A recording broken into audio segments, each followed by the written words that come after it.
கர்த்தராகிய இயேசு கிறிஸ்துவின் நாமத்தினாலே நான் உங்களை வாழ்த்துகிறேன்.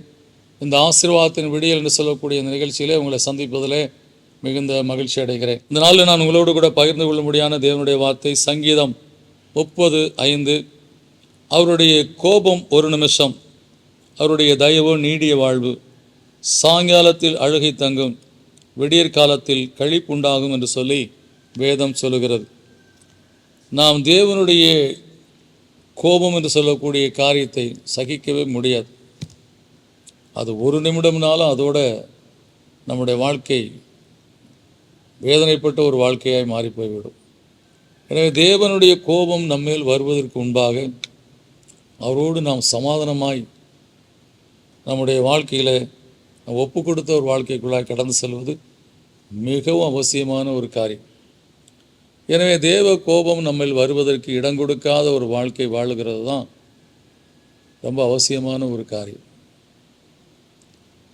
எந்த ஒரு காரியத்தில் தேவன் தம்முடைய பிள்ளைகள் மேலே கோபப்பட்டார் என்று சொல்லக்கூடிய காரியத்தை வாசிக்கலாம் வேதத்தில். அந்த மோசேயினுடைய மனைவி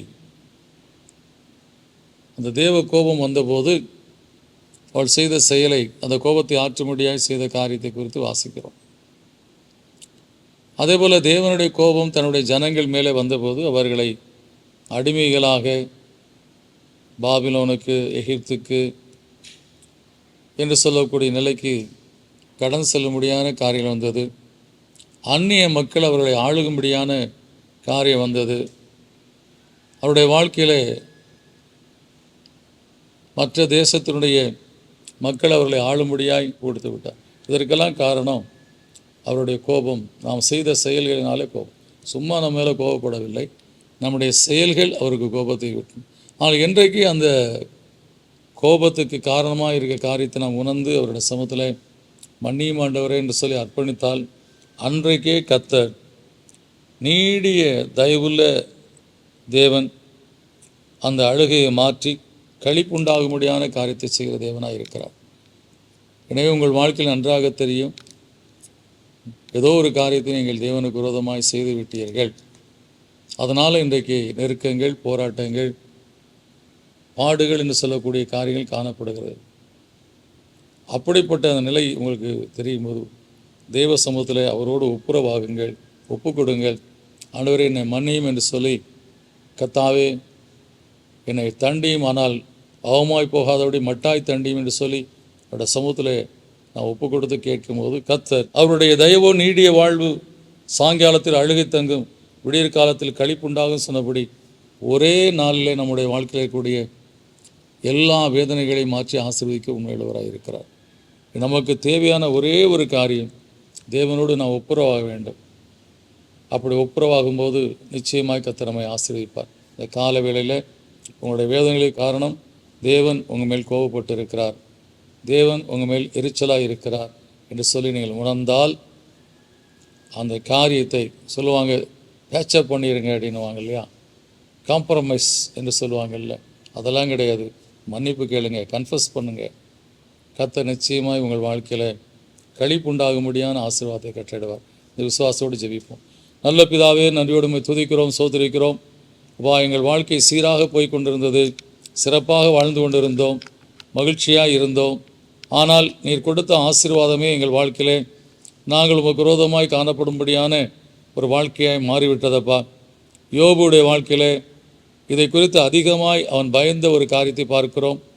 தன் பிள்ளைகள் இருந்து உண்ணும்போது தேவனுக்கு விரோதமாய் எதையாவது பேசியிருப்பார்களோ, தேவனுடைய கோபம் எரிச்சல் வரும்படியாக ஏதாவது செய்திருப்பார்கள்னு சொல்லி அதிகாலையில் எழுந்து அவர்களுக்கு பாவ நிவாரண பலி செலுத்தினான்னு சொல்லி பார்க்குறோம். அப்பா, ஒவ்வொரு நாளும் எங்கள் வாழ்க்கையை நாங்கள் ஆராய்ந்து பார்த்து நாங்கள் உமக்கு விரோதமாய் கர்த்தாவே எந்த காரியமாக செய்திருந்தால் அதை அன்றன்றைக்கே எங்கள் வாழ்க்கையிலே கர்த்தாவே உங்களுடைய சமூகத்தை ஒப்பு கொடுத்து யோபுவை போல கர்த்தாவே எங்களுக்கும் உமக்கும் எந்த விதமான இடைவெளியும் இல்லாதபடி எப்பொழுதும் உமோடு இசைந்து வாழக்கூடிய வாழ்க்கைக்குள்ளாக ஒப்பு கொடுக்கும்போது எங்கள் வாழ்க்கை